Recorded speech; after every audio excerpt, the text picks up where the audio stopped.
ഞങ്ങളിപ്പോൾ സമയം ഇതാ 8 മണിയാവാനായി. ഞങ്ങളിപ്പോൾ കോഴിക്കോട് ലുലു മാളിൽ വന്നതാണ്. ഭയങ്കര നേരത്തെയാണ് വന്നത്. ഇനി ബാക്കി അതിൻ്റെ ഉള്ളിൽ ചെന്നിട്ട് കാണാം. Okay, bye. അതെ, തുടക്കത്തിലെ ബൈ പറഞ്ഞു പോകാമെന്ന് വിചാരിക്കരുത്. ഞാനും അമ്മയും അശ്വതിയും കണ്ണേട്ടനും കാശും കൂടി ഒന്ന് ലുലുമാളിൽ പോകാമെന്ന് വിചാരിച്ചു. 5 മണിക്ക് വീട്ടിൽ നിന്ന് ഇറങ്ങിയിട്ടുണ്ട്. 5:30 ട്രെയിൻ ഫുള്ളായിരുന്നു, 6:30 ട്രെയിൻ ഫുള്ളായിരുന്നു. അവസാനം 7 മണീൻ്റെ ട്രെയിനിൽ ഞങ്ങൾ ഏറിക്കാണ് ഞങ്ങൾ ലുലുവിലെത്തിയത്.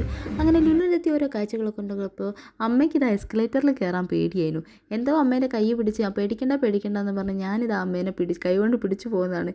ഇത് നീങ്ങിപ്പോകുന്നപ്പോൾ വീര വെണ്ണേന്നാണ് അമ്മ ചോദിക്കുന്നത്. പക്ഷെ ഒന്നും പേടിക്കണ്ട, എൻ്റെ കൈ പിടിച്ചോളൂ പറഞ്ഞാൽ എനിക്കും ഇതുപോലെ തന്നെ തുടക്കത്തിൽ പേടിയായിരുന്നു. അത് അമ്മയ്ക്ക് അറിയില്ലല്ലോ, നമ്മളിതൊന്നും എക്സ്പീരിയൻസ് ചെയ്തില്ലല്ലോ.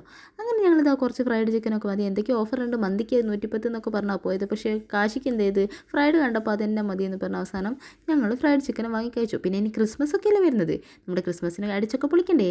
അപ്പോൾ ക്രിസ്മസ് ട്രീകൾ ഇങ്ങനെ നിരന്ന് നടക്കുന്നുണ്ട്. ക്രിസ്മസ് പപ്പകൾ ഇങ്ങനെ നിരന്ന് നിൽക്കുന്നുണ്ട്. പിന്നെ നമ്മുടെ പച്ചമുളക്, ചുവന്നമുളക്, മഞ്ഞമുളക്, മീനുകൾ എല്ലാം ഉണ്ട്. എനിക്ക് ഇതിന് ഭയങ്കര ഇഷ്ടമായിട്ട്, ഈ മീന് ഭയങ്കര ഇഷ്ടമായിട്ട് കാശി വാങ്ങണമെന്ന് പറഞ്ഞു. പക്ഷേ ഞങ്ങൾ വാങ്ങിയില്ല. അവസാനം എല്ലാം കഴിഞ്ഞ് പോകുന്ന കാഴ്ചയാണ് ഇതൊക്കെ. ബൈ.